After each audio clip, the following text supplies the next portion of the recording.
अध्यात्म जगत में ये मायने नहीं रखता है कि तुम 100 वर्ष जिए हो, बल्कि मायने तो ये रखता है कि उन 100 वर्षों में तुमने परमात्मा को कितना भजा है।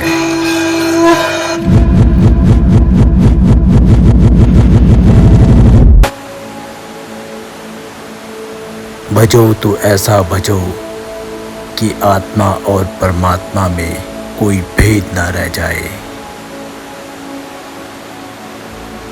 और अंतिम श्वास जब ले रहे हो तो ये आत्मा परमात्मा में विलीन हो जाए।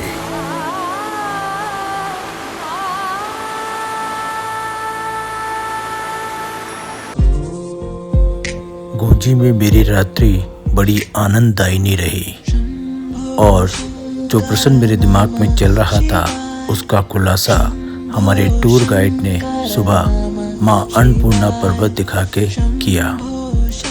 और पूरी रात में मैं ये सोच रहा था कि ऐसा कौन सा सिद्ध मंदिर है जिसकी वजह से यहाँ काफ़ी ऊर्जा में महसूस कर रहा था।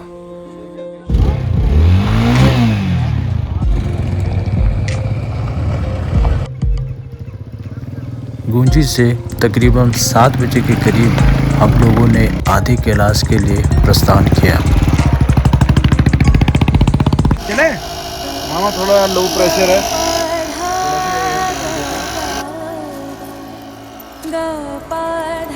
सारी चैतन्य आत्माएं हिमालय दर्शन की भूख रखते हैं। मेरी आत्मा भी हिमालय दर्शन की भूख रखती है। मैं यहाँ की बर्फीली चोटियों को छूना चाहता हूँ, यहाँ की दिव्य ऊर्जा को अपनी श्वासों में भरना चाहता हूँ।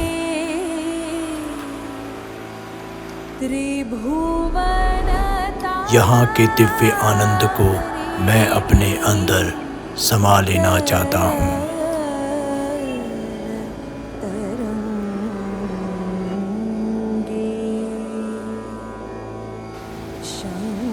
हिमालय के इस ज्ञानगंज में मैं भी जीना चाहता हूँ, मैं भी जीना चाहता हूँ।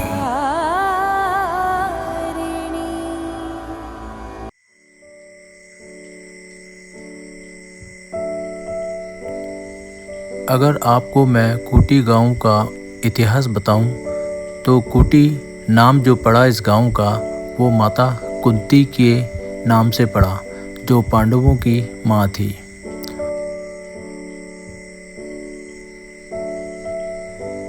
कहते हैं माता कुंती पांडवों के साथ इस कुटी गांव में रहती थी। अगर आप सामने देख रहे हैं, आपको एक पहाड़ का टिल्ला नज़र आ रहा होगा, जैसा आप देख रहे हैं। यही माता कुंती की कुटी थी, और इसे पांडव फोर्ट भी कहा जाता है। आज भी इस टिले में पांडवों के अवशेष पाए जाते हैं, जैसे पांडव शिला और पत्थरों की बनी हुई विचित्र मूर्तियाँ आज भी यहाँ पे मौजूद है। माता कुंती को कुटी गांव के पूर्वजों ने माँ का दर्जा दिया, और इसी वजह से ये कुटी गांव माता कुंती के नाम से पड़ा। बताते हैं जब पांडव लोग स्वर्गारोहण के लिए गए थे, तब माता कुंती के कहने पे इस स्थान पे काफ़ी वर्षों तक पांडवों ने साधना की, और उसी साधना का प्रभाव हम लोग कुटी गांव के चारों ओर महसूस करते हैं।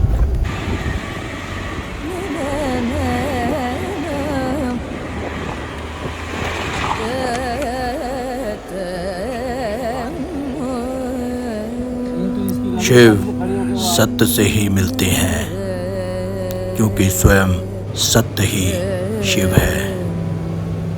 वो आकार भी है, वो निराकार भी है, क्योंकि शिव हर भौतिकता से ऊपर है।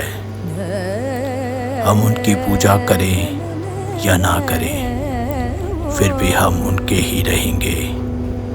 बिना कुछ चाहे हमें सब कुछ देने की क्षमता रखने वाले देवों के देव महादेव हैं हमारे शिव। शंभो शिव शंभो।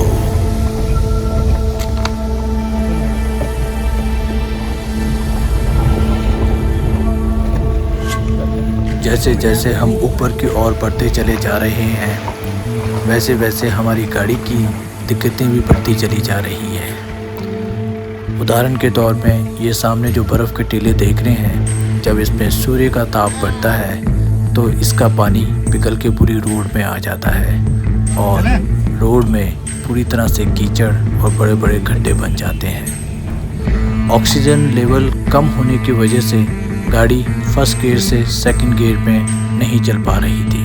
और ये देख रहे होंगे आप एस बैंड, इनको पार करते हुए हम लोग यहाँ पहुँच गए। लेकिन मुश्किलें अभी भी बाकी थी, क्योंकि गणेश नाला हमारा इंतज़ार कर रहा था और उसी का प्रेशर गौरव ने हमें दिल्ली से बना रखा था, क्योंकि पिछली बार इसी गणेश नाला में उसकी पाइप भी फंसी थी। परमात्मा क्या चाहता है मुझे पता नहीं था, पर हम पूरी तैयारी के साथ जा रहे थे कि किसी तरह इस नाले को हमें पार करना है। एक तरफ हम रास्ते की परेशानियों से जूझ रहे थे और दूसरी ओर बैंकी के जिया जी अपनी शारीरिक अस्वस्थता से जूझ रहे थे। शंभो।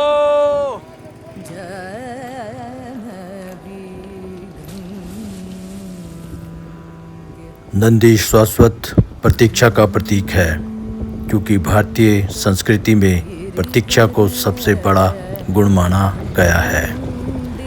जो व्यक्ति बस बैठना और प्रतीक्षा करना जानता है, वह स्वाभाविक रूप से ध्यान मग्न होता है। नंदी को उम्मीद नहीं है कि शिव कल बाहर आएंगे। वह किसी चीज़ की आशा या उम्मीद नहीं कर रहा है, वह बस इंतजार कर रहा है। वह सदैव ही प्रतीक्षा करेगा। यह गुण ग्रहणशीलता का सार है। किसी मंदिर में जाने से पहले आपके अंदर नंदी का गुण होना चाहिए, बस बैठने का। आप स्वर्ग जाने की कोशिश नहीं कर रहे हैं, आप यह या वह पाने की कोशिश नहीं कर रहे हैं, आप बस बैठे हैं। लोगों ने हमेशा ध्यान को किसी प्रकार की गतिविधि के रूप में गलत समझा है। नहीं, यह एक गुण है।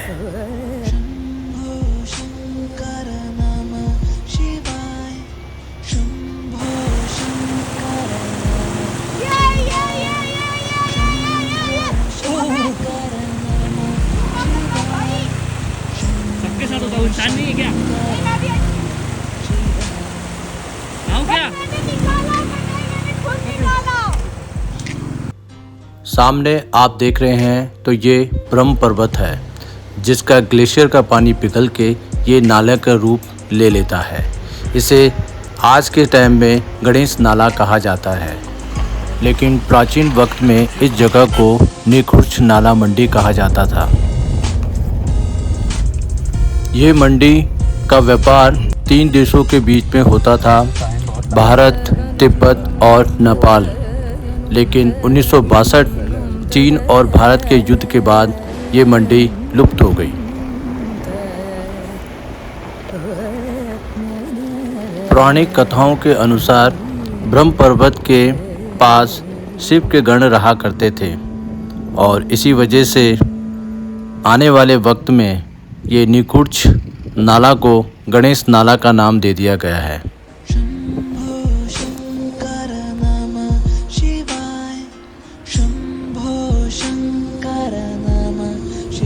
बाबा आदि कैलाश के प्रथम दर्शन ITBP के चेक पोस्ट से। इस यात्रा के दौरान परमात्मा बड़ी विचित्र लीलाओं से मुझे अवगत करवा रहा था। उदाहरण के तौर में जिन परिस्थितियों को मैं बड़ी भयंकर समझ रहा था, जैसे निखुर्च नाला, जिसे आप लोग गणेश नाला के नाम से जानते हैं, ये मेरे लिए बड़ी भयंकर परिस्थिति थी, लेकिन इसको मैंने कब पार कर लिया पता ही नहीं चला। और जहाँ मैं सोच रहा था बांग्ला से आसानी से हम निकल जाएंगे, वहाँ हमारी गाड़ी फंस गई। आप लोगों से बात करते करते हम लोग आदि कैलाश के बेस कैंप में पहुँच गए हैं और इस जगह को जोलिंग कोंग कहते हैं। यहाँ तक आपकी गाड़ी बड़े आनंद पूर्वक पहुँच जाती है।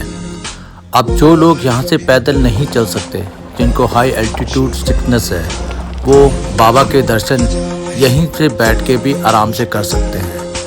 और जिन्होंने पार्वती सरोवर जाना है वो यहाँ से पैदल चलते चलते 1 से 1.5 किलोमीटर जब चलेंगे उसके बाद पार्वती सरोवर के दर्शन वो कर सकते हैं। और जिन लोगों ने गौरीकुंड जाना है वो सामने आप देख रहे होंगे आदि कैलाश के बिल्कुल ही नीचे गौरीकुंड है और यहाँ के लिए आपको 1.5 से 2 किलोमीटर पैदल चलना पड़ेगा। अगर चढ़ने में आप लोग असमर्थ हैं तो आप लोग यहाँ पे घोड़ा भी कर सकते हैं, जिसके चार्जेस 3000 रुपये होते हैं। कहते हैं भक्त और भगवान के बीच में बड़ा अलौकिक संबंध होता है, जिसे परमात्मा इस यात्रा के दौरान मुझे अनुभव करवा रहे थे। भगवान शिव ने भक्त और भगवान के बीच का संबंध शिव पुराण में नंदी जी को बड़े सुंदर ढंग से बतलाया है। आत्मा परमात्मा है तो सारी आत्माएं एक दूसरे को मदद करती जा रही है कि चलो चलो चलो चलो, कुछ नहीं है। आप लोग कहाँ से हैं? कलकत्ता से। या कलकत्ता वालों का तो मैं फ़ैन हूँ। और छोटे छोटे बच्चे लेके और कहाँ इतना लंबा ट्रैक करते हुए निकल लेते हैं। इसमें भी आया एक बच्चा, इसमें भी एक हस्बैंड वाइफ बच्चा आया। भगवान शिव नंदी जी को इस संबंध के बारे में कहते हैं, जिस क्षण भक्त भगवान से अपने संबंध का अनुभव करता है उसे परम सुख की अनुभूति होती है, किंतु जब यह अनुभव उसके मन में नहीं होता है, संबंध तब भी बना रहता है। भक्त और भगवान के संबंध की यही सरलता है। जब जब भक्त भगवान का ध्यान करता है तब तब भगवान भक्त का ध्यान रखते हैं, किंतु जिस क्षण भक्त भगवान का ध्यान नहीं करता तब भी भगवान भक्त का ध्यान रखते हैं।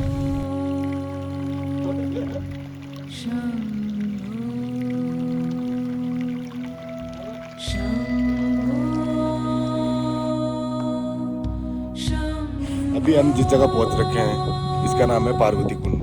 इस कुंड का पानी यहाँ से नीचे जाता है। अच्छा। और पार्वती जो कुंड है वो इसके ऊपर है और पार्वती का जो मंदिर है वो इसके ऊपर है, जिसका जो हरा कलर का टॉप दिख रहा है। अच्छा। जहाँ ये बंदे खड़े हैं इसकी जस्ट नीचे। और ये पानी काला क्यों है? ये पानी काला नहीं है पानी, ये बर्फ गिरने के कारण तो पत्थर तलक हर चीज तलक काले हो जाते हैं। अच्छा। जैसे जैसे हम पार्वती सरोवर के नज़दीक पहुंचने वाले थे वैसे वैसे मुझे ऐसा महसूस हो रहा था जैसे प्रकृति के एक अलग ही आयाम में हम पहुंच गए हों। क्या वर्णन करूं इस जगह का, यहाँ की दिव्यता का, यहाँ की भव्यता का, यहाँ की ऊर्जा का, जो हर पल मुझे शिव की उपस्थिति का बोध करा रही थी। और मुझे ऐसा लग रहा था कि भगवान शिव के प्रसाद स्वरूप में हमें ये यात्रा प्रदान की गई हो। शिव शिव शिव शंभो महादेव सांब सदा शिव मरुगनाद शिव शिव शिव शंभो महादेव।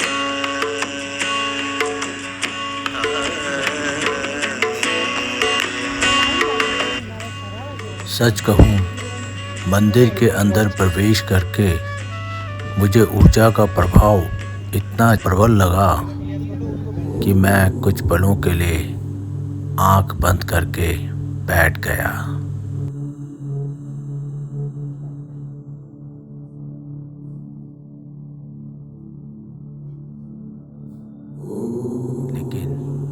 ध्यान में भी विचलता मेरा पीछा नहीं छोड़ रही थी। और विचलता क्या आई कि मैंने सोचा भाई मेरे साथ भी आया हुआ है, तो वो मेरे साथ बैठा है कि नहीं बैठा। और जब मैंने आँख खोली तो देखा मंदिर में भाई मेरे साथ नहीं था। अब उसको ढूंढने के चक्कर में मुझे अपना ध्यान भंग करके बाहर की ओर दौड़ना पड़ा।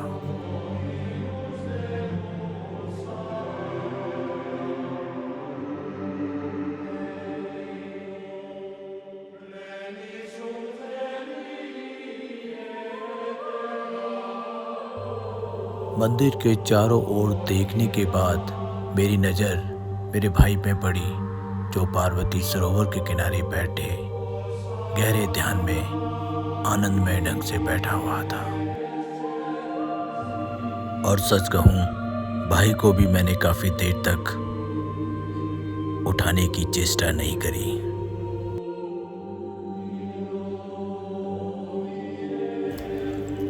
जब जिज्ञासावश मैंने अपने भाई से उसके ध्यान का अनुभव पूछा तो उसने अपने ध्यान का अनुभव कुछ इस तरह से बताया।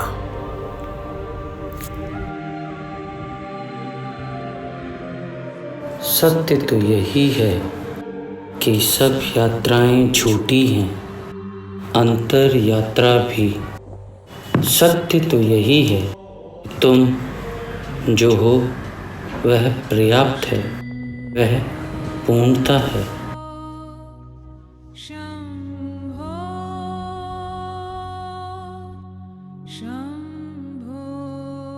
पार्वती सरोवर से आदि कैलाश का स्वरूप बहुत ही सुंदर नज़र आता है। उस समय ऐसा प्रतीक होता है आंख बंद करके बैठूं या सिर्फ आदि कैलाश बाबा को ही निहारता रहूं। ये बिल्कुल कैलाश मानसरोवर का छोटा स्वरूप लगता है। अगर आप कैलाश पर्वत का साउथ फेस देखेंगे तो आपको बिल्कुल उसकी छोटी छवि यहाँ पे नज़र आएगी।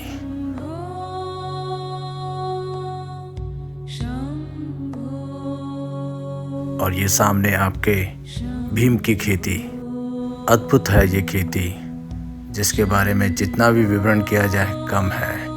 कब ये उगती है और कब ये कट जाती है परमात्मा ही जाने।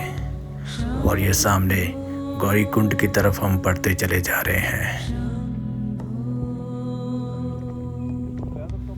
गौरी कुंड की ऊंचाई समुद्र तल से 15,138 फीट में है और यहाँ पे ऑक्सीजन लेवल वाकई में बहुत कम है।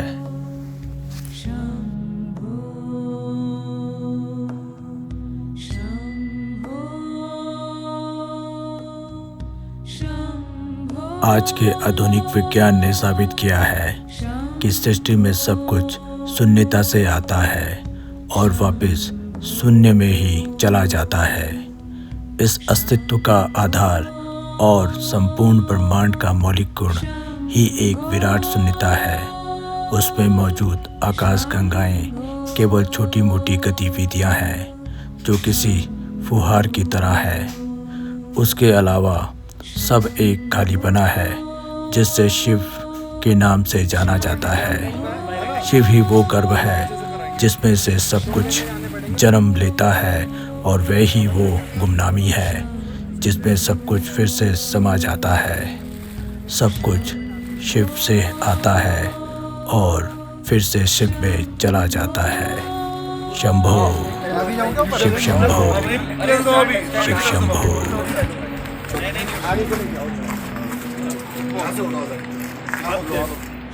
टायर पकड़, सोई टायर पकड़े भोलेनाथ। जय भोलेनाथ, जय भोलेनाथ, उठाओ उठाओ अब उठाओ। जय भोलेनाथ, हर हर महादेव। उधर जाओ।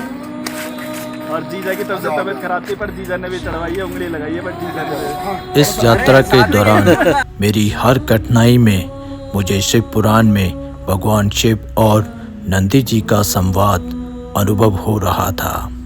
भगवान शिव नंदी जी को कहते हैं, एक भक्त सदैव यह जानकर विश्राम करे कि कोई है जो सदैव उसका ध्यान रखता है और हमारी इस मुश्किल परिस्थिति को भी भगवान शिव ने सरलता से पार करवा दिया।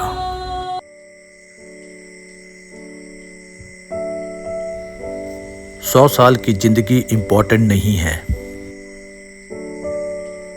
वो जिंदगी के 10 बरस भी जिए हैं तो कैसे जिए हैं वो इम्पोर्टेंट है। जियो तो ऐसे जियो जैसे सब कुछ तुम्हारा है, मरो तो ऐसे मरो जैसे तुम्हारा कुछ भी नहीं है। इन्हीं अल्फाजों के साथ मैं अपनी आदि कैलाश और ओम पर्वत यात्रा की सीरीज़ का यहीं समापन करता हूं और आप लोगों से ये दरख्वास्त करता हूं कि अगर आपको वीडियो पसंद आए तो प्लीज़ इसको आगे फॉरवर्ड ज़रूर करें। धन्यवाद।